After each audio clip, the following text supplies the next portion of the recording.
Well, good morning and welcome to today's Thursday Thought. I had an appointment yesterday to see my primary care provider. It wasn't anything that was serious, just something that I thought she needed to take a look at.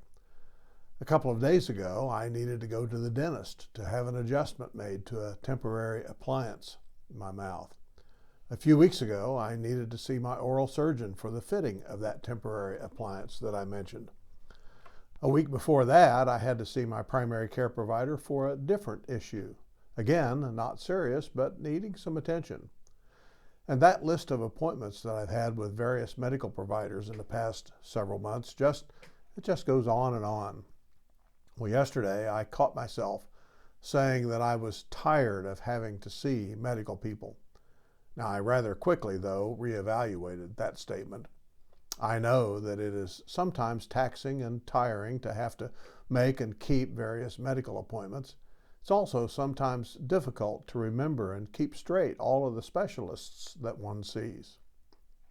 Let's see, I have a cardiologist, an ENT doc, a urologist, a dentist, a dental hygienist, a physical therapist, an oral surgeon, an eye doctor, an audiologist, a podiatrist, a chiropractor, and a pharmacist, in addition to my primary care person. I've also been to a neurology clinic for testing, as well as having received tests and scans for various possible maladies.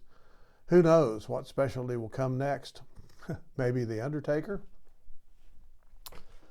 But the fact that this stable of medical professionals is available to me, the fact that I have insurance that will cover the lion's share of the cost, the fact that these people are close by and I'm able to drive or be driven to see them, those things are blessings that by far the majority of the world's population does not have.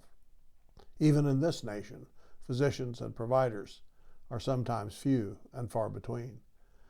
Check out how many dentists are practicing in western Kansas. Check out how far some veterans have to go to get to a veterans hospital. And while you at it, check on hometown pharmacies in smaller communities as well as some of the larger cities. How many have closed their doors in the last 20 or so years?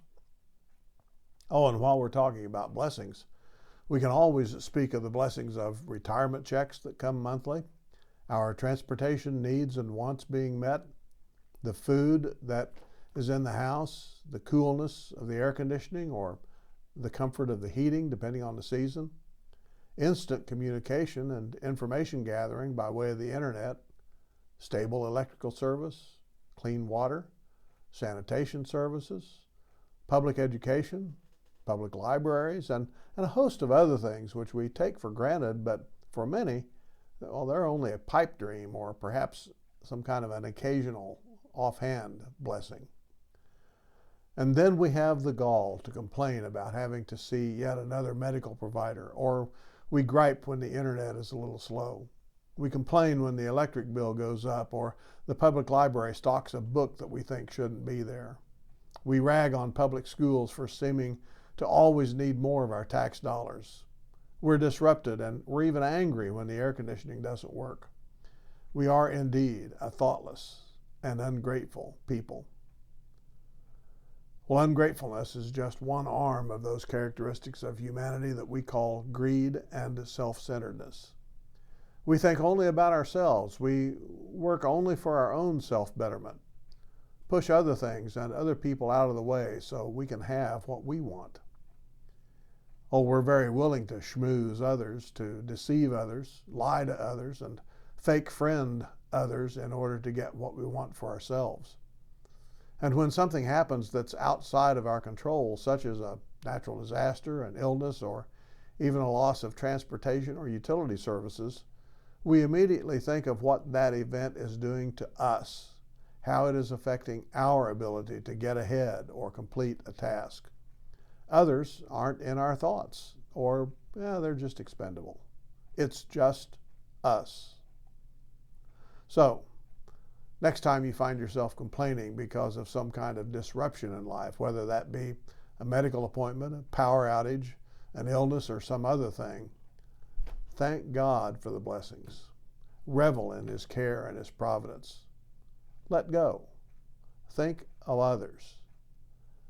And with thanksgiving, make your requests known to God. Blessings.